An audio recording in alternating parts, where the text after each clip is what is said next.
Recently এত student IT পড়তেছে specially অস্ট্রেলিয়াতে আর পুরো দুনিয়াতে বাংলাদেশ থেকে এত স্টুডেন্ট সবাই আইটি পড়তে আসতেছে। ইট মেক্স মি ওয়ান্ডার যে এত মানুষের কি আইটি পড়াটা কিছু অ্যাকচুয়ালি ঠিক হচ্ছে নাকি? এত মানুষ আইটি পড়তেছে ওরা কি সবাই চাকরি অ্যাকচুয়ালি পাবে কি পাবে না? এটা নিয়ে আমি আজকে একটা ভিডিওতে আপনাদের ডিসকাস করব যে আপনার কি পার্সোনালি আইটি সাবজেক্টটা পড়া উচিত নাকি না? So hi everyone, welcome back to my channel. আপনারা যারা আমাকে চিনেন না, আমার নাম মীর তৌসিফ। আমি অস্ট্রেলিয়াতে ২.৫ বছর ধরে আছি, পড়াশোনা করতেছি। আমি আমার ব্যাচেলার্স করতেছি ইন সিভিল ইঞ্জিনিয়ারিং অ্যান্ড আমি অস্ট্রেলিয়ায় অনেক কনটেন্ট বানাই, right? About studying in Australia. আপনারা যদি আমার সাথে ডিরেক্টলি টাচে আসতে চান, কোনো কোয়েশ্চেন জিজ্ঞেস করতে চান about studying in Australia or career or anything related to study abroad or study Australia, আমার ফেসবুক পেজে একটা নক দিতে পারেন। আমি সবাইকে সবসময় রিপ্লাই দেই। অর আপনারা যদি চান আমার সাথে একটা ডিরেক্ট মেন্টরশিপ কলও বুক করতে পারেন। এটা একটা জুম মিটিং বা একটা গুগল মিটে কল হবে, যেখানে ডিটেইল আমি ডিসকাস করবো আপনার সাথে। আপনার যা কোয়েশ্চেন আছে সবগুলো আনসার দিব। তারপরে গাইড করার চেষ্টা করবো to take an informed decision about coming to Australia or going to any other country for whatsoever. So এই তো let's start off with today's video.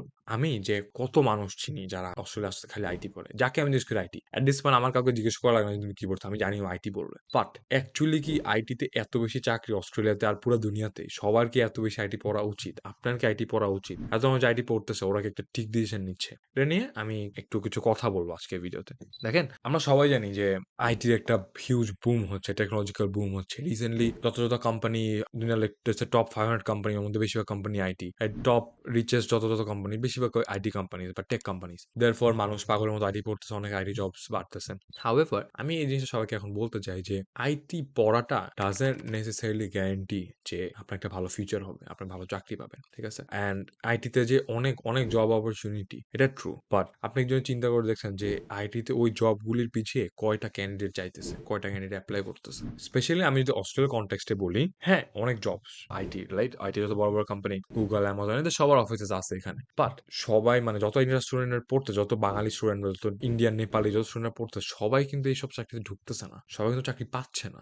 আমি এমন অনেক মানুষ চিনি অস্ট্রেলিয়াতে যারা আইটি পড়ছে বাট এখন বেকার, ওরা চাকরি পায় না, ওরা মানে চাকরি পাইতেছে না, চাকরি পাইছে একটা ২ দিনও করতে পারে নাই, ছাইড়ে দিছে। So this is something I want to talk to everyone about, because I think it's very important. Because আইটিতে অনেক চাকরি ডাজন্ট মিন আপনি চাকরি পাবেন। আমি এটা সবাইকে বলি, ফর আপনি যেটাই পড়েন না কেন, you need to realize that আপনার ওই ফিল্ডে, যে ফিল্ডে যাচ্ছেন, you have to be good in that field to actually get a job or make money or make a good career. যত মানুষ আইটি পড়ে এখানে বাংলাদেশ থেকে, এখানে বা যে কোনো দেশ থেকে, ওর মধ্যে টু বি কমপ্লিটলি অনেস্ট 70 থেকে 80% অ্যাকচুয়ালি আইটি একদম পারে না। ওরা আইটি পারে না, ওরা IT they are not passionate about IT, ওরা আইটি পড়তেছে বিকজ পড়া লাগবে, বিকজ সবার কাছে ওরা শুনতেছে যে ভাই আইটির অনেক ডিমান্ড, আইটি অনেক চাকরি, আইটিতে অনেক চাকরি, অনেক টাকা, কোটি কোটি টাকা ইনকাম করবা। অবশ্যই করবা, but you need to be good at that. তোমার চাকরি পাইতে হবে, তোমার আইটি জিনিসপত্র, তোমার কোডিং পারতে হবে। 70 to 80% মানুষ যারা এখন আইটি পড়ে, ট্রাস্ট মি, খালি মানুষের কথা শুনে পড়ে যে আচ্ছা এটা ভালো সাবজেক্ট, এটা পড়ি, এটা পড়ি। আমরা সবাইকে বলি তুমি আইটি পড়ো, আমার সমস্যা নাই, কিন্তু you need to be good or you need to be passionate. At least কিছু একটা তো হইতে হবে। তুমি জাস্ট মানুষের কথা শুনে আইটি পড়তেছো, বা যে কোনো subject for that matter, not only IT, তুমি যে কোনো সাবজেক্ট অন্য মানুষের কথা শুনে এত ইনফ্লুয়েন্স হয়ে পড়ার তো কিছু নেই। আমাকে যদি এখন কেউ জিজ্ঞেস করে যে ভাই আমার কোন সাবজেক্ট পড়া উচিত, আমি সবাইকে একটা কথা বলি যে firstly think about what you are naturally good at. কিছু মানুষ আছে they are good at certain things, আবার কিছু মানুষ আছে they are good at some other things. আপনি চিন্তা করেন যে আপনি যদি পড়াশোনা করতে চান, পড়াশোনা লাইনে যাইতে চান, ফার্স্টে চিন্তা করেন what you are naturally good at. Second চিন্তা করেন what you are actually passionate about.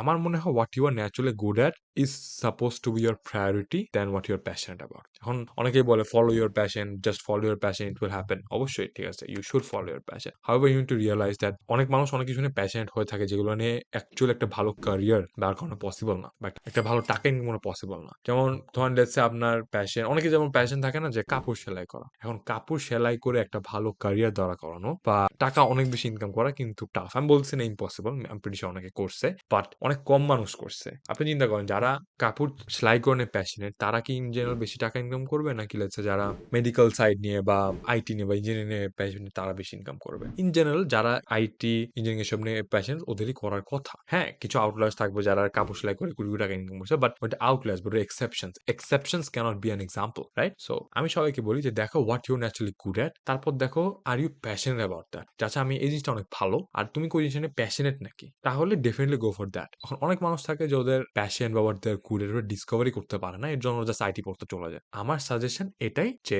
পড়তে যাওয়ার আগে তোমার এটা বাইর করতে হবে। You need to find out what you are good at, right? যেমন আমি যদি আমার এক্সাম্পল বলি, আমি ছোটবেলা থেকে ফিজিক্স আর ম্যাথস এগুলোতে অনেক ভালো অ্যান্ড আমার ভাল লাগে, রাইট? ম্যাথস আর ফিজিক্স আমার জেনুইনলি ভাল লাগে, plus I am good at both of this, right? So আমার ছোটবেলা থেকে ম্যাথস, ফিজিক্স, ইকোনমিক্স এই ৩ টা আমার অনেক ভাল লাগে, রাইট? আমি পারিও মোটামুটি, প্লাস ভাল লাগে আমার। ভালোই পারি, ভালো পারি, প্লাস ভাল লাগে। হাউএভার আমার কেমিস্ট্রি ভাল লাগে না, আমার কোডিং ভাল লাগে না। তারপর আমার বায়োলজি সাবজেক্ট ভাল লাগতো না। সো আমি ডিসাইড করছি যে এই ৩ টা আমার ভাল লাগে না। আমি হচ্ছে ভাল লাগে না, প্লাস আমি পারিও না। আমি বায়োলজি পারতাম না, কেমিস্ট্রি পারতাম না, কোডিং পারতাম না। একটা পারতাম। ভালো না লাগার চেয়ে বেশি আমি পারতাম না। হ্যাঁ, আচ্ছা ট্রু, বায়োলজি আমি হালকা পারতাম। এমন না যে একদম করতাম। বাট কোডিং আর কেমিস্ট্রি আমি একদম পারতাম না। সো এই ২ টা ডে 1 থেকে বাদ। বায়োলজি আমি হালকা পাতলা পারি, বাট আমার ভাল লাগে না। I don't really like it. I am not passionate about ইট। ঠিক আছে? What M I good at? Physics, maths and I passionate about those. ঠিক আছে? সো আই ওয়াজ লাইক আচ্ছা ঠিক আছে। তাহলে আমি কোডিং, কেমিস্ট্রি করব না। কোডিং না করা মানে আইটি আমার জন্য বাদ। ইলেকট্রিক্যাল ইঞ্জিনিয়ারিং আমার জন্য বাদ। কম্পিউটার ইঞ্জিনিয়ারিং আমার জন্য বাদ। সফটওয়্যার ইঞ্জিনিয়ারিং আমার জন্য বাদ। So anything related to computer আমার জন্য বাদ। কেন? Because I am not good at it. ঠিক আছে? আমি চেষ্টা করলাম। আমি ১-২ বছর আমি যেমন পাইথন ১-২ টা কোর্স করছিলাম ফ্রম Coursera, বাট আমার ভাল লাগে নাই। প্লাস আমি পারিও নাই। আমার মানে পারি নাই বলতে আমার অনেক কষ্ট হইছে। পারছি মানে এত বেশি টাইম এন্ড এফোর্ট দেওয়া লাগছে অনেক সিম্পল একটা কাজ করতে। যখন এটা আমি যদি আমার কয়েকটা নরমাল ফ্রেন্ডকে দিতাম, ওরা অনেক ইজিলি ধরতে পারে যেত। আমার অন্যান্য ফ্রেন্ড যারা। বাট আমার অনেক সময় লাগতেছিল পড়তে। তখন I realized যে coding is not my thing. আমি পারব না কোডিং। প্লাস আমার বোরিং লাগে। কোডিং অনেক জেনুইনলি অনেক বোরিং। কম্পিউটার সামনে বসে সারাদিন টাইপ করা আমার বোরিং লাগে। আমার I realized যে আমার ফিজিক্স আর ম্যাথস ভাল লাগে। Therefore I think ইঞ্জিনিয়ারিং এর মধ্যে তার ফিজিক্স আর ম্যাথস ভাল লাগে মানে কম্পিউটার ইঞ্জিনিয়ারিং, ইলেকট্রিক্যাল ইঞ্জিনিয়ারিং বাদ। তার মানে আমার কাছে আছে ফিজিক্স, সিভিল আর mechanical, and therefore I'm like আচ্ছা সিভিল আর মেকানিক্যাল এর মধ্যে আমার সিভিল বেশি ইন্টারেস্টিং লাগছে। তো আমি লাইক আচ্ছা let's go for civil. That's how I decided. আপনি যদি এটা এখনো না জানেন যে আপনি what you are good at and what you're passionate about, I think it's high time যে আপনি আগে এটা বাইর করেন। এটা আপনি ডিসকভার করেন। ওই হিসেবে সাবজেক্ট চুজ করেন। আপনি যদি সবার কথা শুনে IT, computer science, computer engineering, software এগুলা পড়েন, তাহলে trust me you won't be a good software engineer or you won't be a good IT graduate. আর আপনি eventually in the long run আপনি চাকরি পাবেন না। বিকজ in this competitive world, specially যখন IT field, software engineering field এইসব field এত কম্পিটিটিভ হয়ে যাচ্ছে, এত মানুষ পড়তেছে, if you're not good at it, you can't survive there. You have to be very, very good at it. এখন অন্য ফিল্ডে কি কম্পিটিশন? অবশ্যই আছে, বাট আইটি লেভেলের নাই। অন্য সব ফিল্ডে অবশ্যই, যেকোনো ফিল্ডে if you want to be good at that field, if you want to be at the top earner, you have to be very, very good at that field. Like you need to understand that stuff. You need to be passionate about that stuff. So আমরা সবাইকে বলি যে বাবা, মা, খালা, খালু, চাচা, চাচী এদের কথা ব্লাইন্ডলি ফলো করবেন না। অবশ্যই এদের কথা আপনি অ্যাকাউন্টে নিবেন। মানে হ্যাঁ, চিন্তা আছে এরা এটা সাজেস্ট করতে, সাজেশন নিবেন। বাট আগে দেখবেন যে আপনি কিসে ভালো, আপনার এটা বুঝতে হবে। কারণ তারা বলতে পারবে না যে আপনি কিসে ভালো। ঠিক আছে? যেমন আমাকে আমার আব্বু-আম্মু ছোটবেলা থেকে বলছে যে তুমি সায়েন্স সাবজেক্টে কিছু পড়ো। তো আমি তাদের কথা শুনে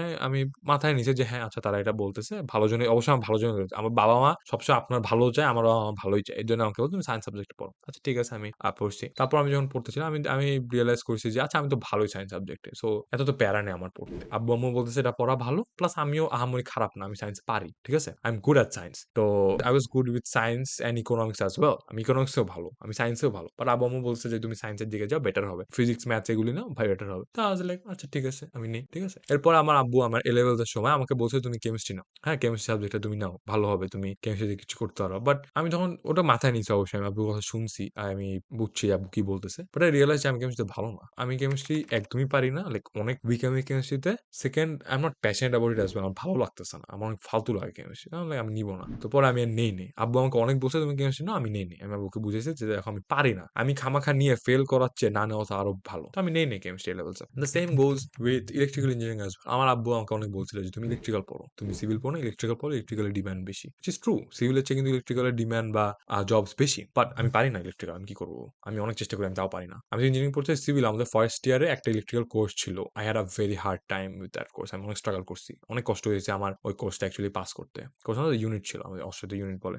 so that's what I am saying যে অবশ্যই আব্বু-আম্মুর কথা শুনেন, কানে নেন, বুঝেন ওরা কি বলতেছে। But the same time you have to decide যে আপনি ভালো কিসে। এখন অবশ্যই বাংলাদেশের টিপিক্যাল সব বাবা-মারা বলবে যে তুমি সায়েন্স পড়ো, আইটি পড়ো, এই পড়ো, সেই পড়ো। কিন্তু আপনার বুঝতে হবে যে আপনি কিসে। কারণ আমি জানি আমি যদি আজকে ইলেকট্রিক্যাল ইঞ্জিনিয়ারিং পড়তাম বা একটা আইটি পড়তাম, আমি কোনমতে যদি পাসও করতাম, আমি ঠিকমতো কাজ করতে পারতাম না। আমি বুঝতাম না। আমি ওয়ার্ক ফিল্ডে কাজই করতে পারতাম না। বাট জব ফিল্ডে আমি কাজ করতাম। বাট আমি জানি যে এখন আমি সিভিল পড়তেছি। আমি আলহামদুলিল্লাহ আই এম ভেরি গ্রেটফুল আমি সিভিল পড়তেছি। আমি জানি আমি যদি গ্র্যাজুয়েট করে আমি মোটামুটি ভালোভাবে কাজ করতে পারবো। ঠিক আছে? আর আরেকটা জিনিস উইথ আইটি ইজ যে আপনার বুঝতে হবে যে যেহেতু এত মানুষ আইটি পড়তেছে, IT has become insanely competitive. IT, computer science, software engineering. যেমন মানে বলতে পারেন যে আইটিতে জব বেশি। ধরেন আইটিতে অস্ট্রেলিয়ায় এই মুহূর্তে ধরেন ফর এক্সাম্পল আমি ধরেন ৫০০ টা জব আছে। ঠিক আছে? ৫০০ টা জবে একেকটা জবের জন্য আপনার ১০০ টা মানুষ করে এপ্লাই করবে। বিকজ এত মানুষ। So আপনি যদি ৫০০ ইনটু ১০০ করেন, আপনার অলমোস্ট ৫০,০০০ এর মতো আসে, ক্যান্ডিডেটস হয়ে যায়। হাউএভার আমরা যদি ধরেন ইঞ্জিনিয়ারিং কথা, সিভিল ইঞ্জিনিয়ারিং কথা বলি বা মেকানিক্যাল এর কথা বলি। ধরেন সিভিলের কথা বললাম, তাহলে সিভিলে ৫০০ টার জায়গায় আপনার ১০০ টা জব আছে খালি। কিন্তু ওই ১০০ টা জবের জন্য একেকটা জবে আপনার একেকটা জবে ১০ জন করে এপ্লাই করতেছে। আমরা ১০০ টা জব ধরছি, ওইটাকে যদি আমরা ইনটু 100 করি মানে ১০০০। So ১০০০ candidates total in civil. So অবশ্যই এগুলো রাফ ফিগারস। আমি আপনাকে এক্সাক্ট বলতেছি না। রাফ ফিগারস বলতেছি বা একটা জাস্ট মেড আপ ফিগারস আমার মাইন্ড থেকে, ব্রেইন থেকে। সো দিস প্রুফ যে আইটি কত বেশি কম্পিটিটিভ। এখন তাও যদি আপনি আইটি নিয়ে অনেক ভালো হন এন্ড প্যাশনেট হন তাহলে পড়েন। ওই ৫০,০০০ ক্যান্ডিডেটস এর মধ্যে আপনি টপ হইতে পারবেন বা টপ ৫০,০০০ এর মধ্যে টপ 50 তে আপনি যাইতে পারবেন। If you are good or if you are passion, if you are good specially. Being good is actually important. But আপনি যদি if you are not that good, ওই ৫০,০০০ এর মধ্যে আপনি হারায় যাবেন কত ক্যান্ডিডেটস। সো আমি পার্সোনালি সিভিল পড়তেছি এন্ড আমার সেকেন্ড ইয়ার শেষ করছি। আমি একটা খুঁজতে, খুঁজতে আমি কিন্তু একটা সিভিল ইন্টার্নশিপ পাই গেছি। বাট আমি পার্সোনালি যারা আইটি পড়ে, কম্পিউটার সায়েন্স পড়ে কাউকে শুনি নাই যেমন ইন্টার্নশিপ করতে। আমি যত মানুষ চিনি এন্ড অনেক মানুষ চিনি আমি। রাইট? কেন করে না বলতে পারবো না, খুঁজে না। ইন্টার্নশিপ কি নাই? অবশ্যই আছে, অবশ্যই আছে। ওরা খুঁজে না ফার্স্টলি। সেকেন্ডলি ওরা যদি খুঁজেও আই এম প্রিটি সিউর ওদের application process is gonna be much more competitive than mine. আমার যেটা ছিল। কেন? Because as I said civil কয়জন পড়তেছে, আইটি কয়জন পড়তেছে, বা same goes for mechanical, same goes for electrical, same goes for any other subject. So এটা সবাইকে বলি যে চোখ বন্ধ করে আইটি পড়া বন্ধ করেন। বুঝেন, আপনি যদি আইটি পড়তে চান বুঝেন। You need to know your why. বলেন একটা কথা আছে, একটা বই আছে start with why. You need to understand আপনি কেন আইটি পড়তেছেন। আমি সিভিল পড়তেছি because I am good with maths and physics. এটা প্রাইমারি রিজন। সেকেন্ড রিজন আমার ভালো লাগে সিভিল। ওটা অনেক ফালতু একটা reason compare to the reason যে I am good at it. আমি সিভিল পড়ছি because I am good at maths and physics. তো এটাই, এটা আমি সবাইকে বলবো। And on top of that আপনি ১০ থেকে পিআর টিআর পাইতে চান। আইটিতে পিআরে মানুষ পিআর পাইতেছে কত পয়েন্টে জানেন? ১০০, ১০৫। ১০৫ এও আমি একজন কিছু এখনো পিআর পাইনি। ১১০-১৫ চলে যাইতেছে। আপনি দেখবেন যেকোনো ইলেকট্রিক্যাল ইঞ্জিনিয়ার ৭০-৭৫ পয়েন্টে পাইতেছে। তো আপনি বুঝতেছেন যে কম্পিটিশনটা, মানে যেহেতু এত কম ইলেকট্রিক্যাল ইঞ্জিনিয়ার ৭৫ পয়েন্টে, ৭০-৭৫ পয়েন্টে পাই যাচ্ছে। বাট আইটিতে এত বেশি মানুষ যে ১১০-১৫ হিট করে মানুষ পাইতেছে না। তো এটাই আপনার কাছে প্রুফ যে এত বেশি পয়েন্টেও আইটিতে পিআর পায় না, মানে কত মানুষ এত বেশি পয়েন্টে বসে আছে। মানে ১০০ পয়েন্টে যদি তোমাকে পিআর না দেয় তার মানে কি? তার মানে অনেক, অনেক মানুষ ১০৫-১০ পায় বসে আছে, এখন ওদেরকে দিচ্ছে। এটাই। এই তো this was all for this video. I hope আমি আপনাদেরকে হেল্প করতে পারছি on choosing your subject. This was all for this video. আপনাদের ভিডিও পছন্দ হয়ে থাকে then please do leave a like and subscribe to my channel. Thank you so much.